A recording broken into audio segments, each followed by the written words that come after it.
Having been a relatively recent pastor and theologian in evangelical Christianity, I am well aware of deconstruction. I have in fact deconstructed much of my former belief system. That is terribly painful for some but was less painful for me because I had deconstructed before, and I allowed life circumstances to bring me back, but not full circle. The things that I learned and believed from my first deconstruction, many of them, I kept locked away, but I did not voice them because I wanted to fit in and work within the evangelical framework. One of my reasons was to attempt to reform and reshape Christian dogma into a more realistic and more palatable place. It is my belief that much of scientific dogma is a reaction to Christianity.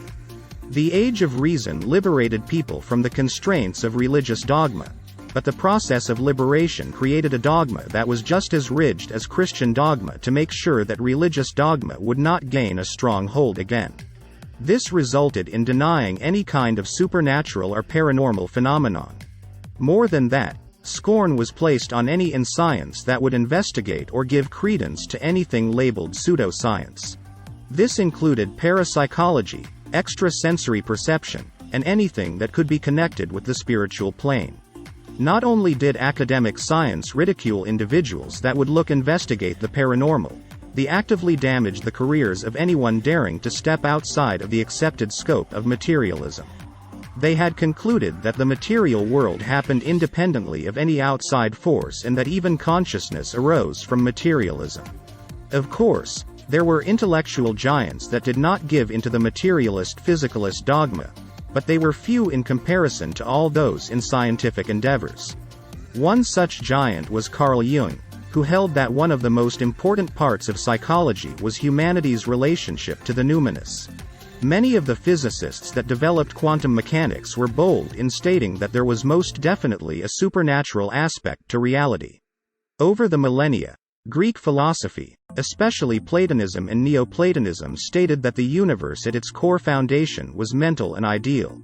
Over the last 150 years, Newtonian classical mechanics has given way to spacetime and ultimately the micro-world of quantum physics. These seem incompatible to scientific theory, and yet, it is quantum physics that is responsible for so many inventions and upgrades.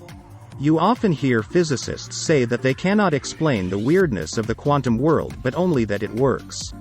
Philosophers have struggled with the hard problem of consciousness. The cognitive scientists have been unable to identify how we know the difference between the taste of chocolate and vanilla within the brain.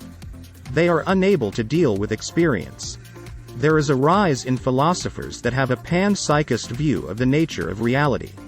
The biologist, Dr. Rupert Sheldrake, has theorized that there are morphic fields of resonance which are responsible for mental telepathy.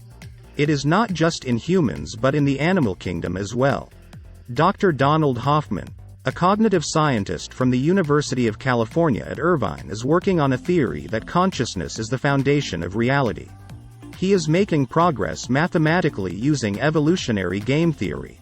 In 2022, the Nobel Prize in Physics was given to 3 men who have proven that the universe is not locally real. The latest in physics believes that spacetime is doomed and that there is a deeper reality out of which spacetime arises. The public is led to believe that everything in science is tangible, measurable, and repeatable. And while that may be true of the basic aspects of our science, it is not true at the foundational level of reality.